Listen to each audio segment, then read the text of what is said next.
8 Golden Ball Awards, isang FIFA World Cup trophy, 10 La Liga titles, at 4 na Champions League trophies.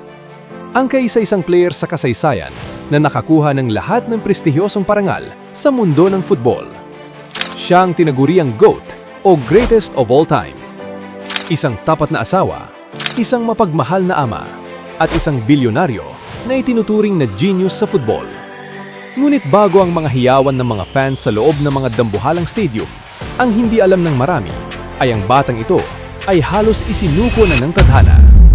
Sa edad na 11, sinabi ng mga doktor na hindi na siya tatangkad pa. At ang kanyang pangarap ay hanggang pangarap na lamang dahil sa isang kapansanan. Panuurin ang literal na small to great story ng tinaguriang The Atomic Flea mula sa pagiging bansot patungo sa rurok ng kasaysayan. Ito ang true story ni Lionel Messi.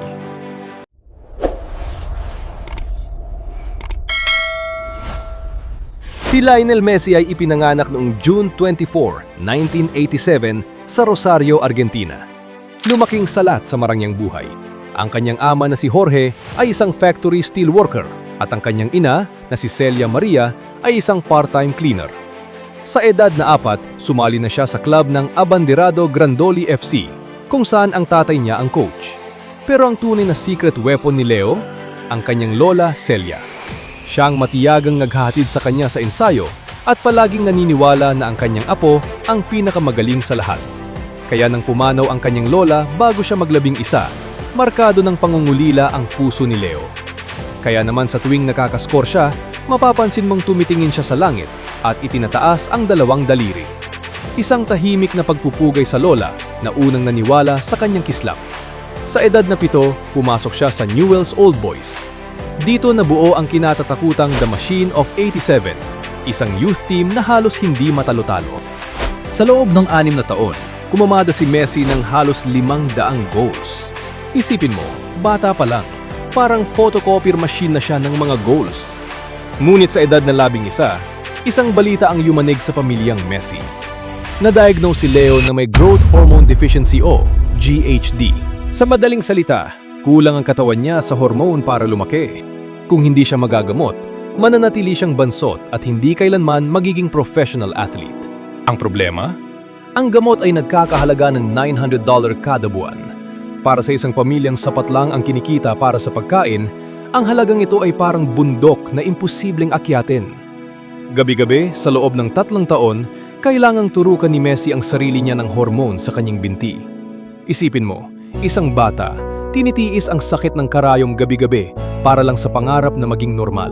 Ang Newell's na kanyang team, nangakong tutulong kalaunan ay nabulid sa limot ang pangako at umatras. Muntik na rin siyang mapunta sa River Plate, ang team ng idol niyang si Pablo Aimar. Dahil sa isang trial, 4 na goals ang isinaing ni Messi. Gusto siyang pirmahan ng River Plate at handa silang bayaran ang kanyang gamot. Pero gaya ng isang laro na may maduming foul, tumanggi ang Newell's na bitawan ang kanyang player card. Na-stuck si Messi, na headlock ang kanyang pangarap. Isang henyo na may sakit, walang pondo, at tila wala nang pupuntahan.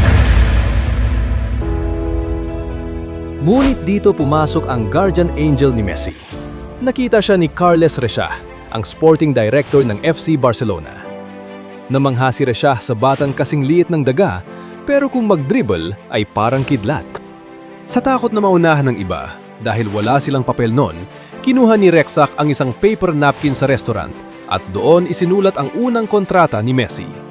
Isang pirasong tissue paper ang naging ticket ni Messi patungong Spain.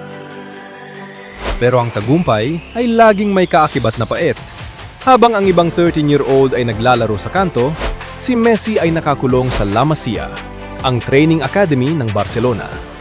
Malayo sa kanyang ina, malayo sa kanyang mga kapatid. Aminado si Messi na madalas siyang umiiyak sa gabi nang mag-isa, markado ng pangungulila sa pamilya. Pero tuwing umaga, ang karayom ng injection ay muli niyang itutusok sa kanyang binti. Disiplinang binuo sa lungkot, pangarap na pinanday ng serye ng mga injections sa loob ng saradong kwarto. Kung matagal ka nang nanonood ng football, mapapansin mo ang kakaibang gravity ni Messi. Para siyang may magnet sa paa. Ang kanyang dribbling, hindi ito basta takbo. Ito ay isang sayaw sa pagitan ng mga higanteng defender. Dahil sa kanyang liit, ginamit niya itong bentahe, isang low center of gravity na parang sports car na hindi kayang itumba sa mga kurbada. Aminado ang marami na ang laro ni Messi ay hindi inaral sa libro. Ito ay isang natural na estilo. Ang kanyang vision sa court ay parang isang grandmaster sa chess. Nakikita na niya ang checkmate bago pa man gumalaw ang kalaban. Habang tumatagal, hindi na maitago ang bagsik ng bansot na henyo. Sinimulan ni Messi ang 2004 at 2005 season bilang main player ng Barcelona B team. Pero ang mga senior players mismo ang nakiusap kay manager Frank Rijkaard. Sabi nila, hindi na pang junior ang batang ito. Kailangan na siyang isabak sa mga higante. Kaya noong October 16, 2004, sa edad na 17, nag-debut siya sa La Liga laban sa Espanyol. Pero ang tunay na kasaysayan ay nasulat noong Mayo 1, 2005 laban sa Albacete. Sa isang swabing assist mula sa alamat na si Ronaldinho, isinaing ni Messi ang kanyang kauna-unahang senior goal. Hindi lang basta goals ang dala ni Messi. Dala rin niya ang swerte at husay para sa buong team. Sa kanyang unang season sa first team, agad na nasungkit ng Barcelona ang league title. Ito ang simula ng isang dominasyon na yayanig sa buong mundo sa loob ng mahabang panahon. Dahil mula sa unang titulong yon, tila naging kolektor na ng ginto si Messi. Sa loob ng kanyang karera sa Barcelona, humakot siya ng 10 La Liga titles at 7 Copa del Rey. Pero ang tunay na sukatan ng bagsik ay ang 4 na UEFA Champions League trophies. Ang pinakamataas na parangal para sa mga club sa Europa. Sa bawat finals, ang maliit na bata mula Rosario ay nagmimistulang higante na hindi kayang pigilan ng kahit sinong defender. Hindi lang sa Spain naghari ang henyo.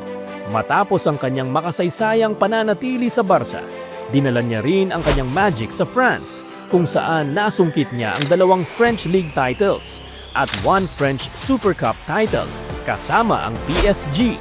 At nitong huli, sa kanyang paglipat sa Amerika, hindi pa rin siya nagpaawat at nakuha ang Leagues Cup para sa Inter Miami.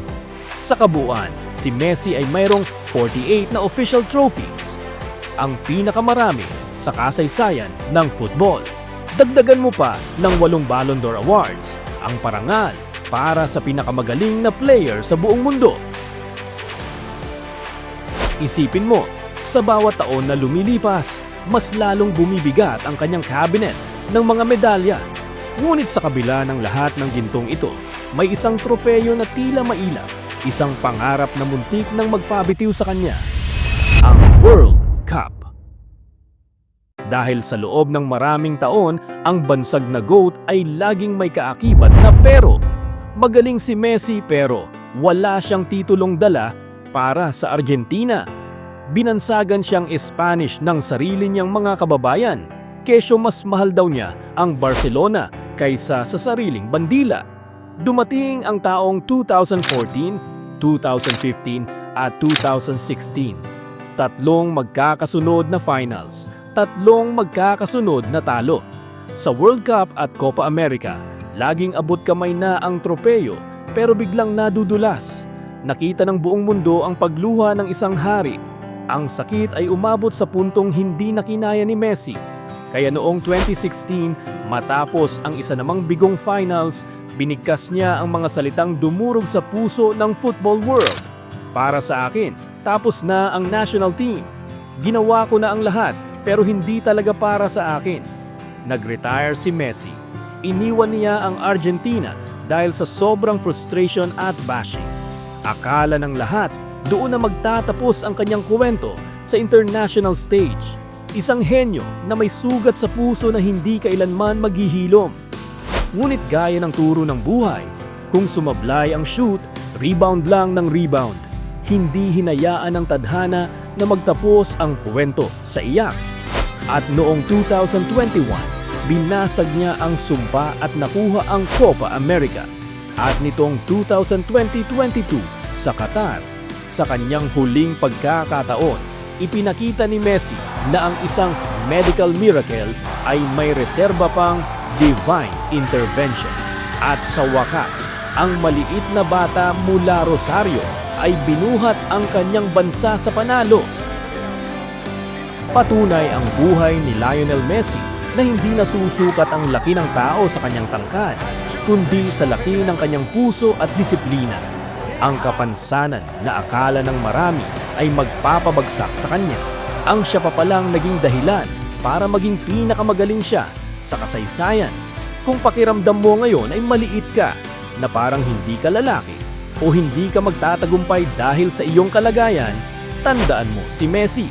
Ang bola ay bilog, pero ang tadhana ay isinusulat ng taong ayaw sumuko sa karayom ng pagsubok.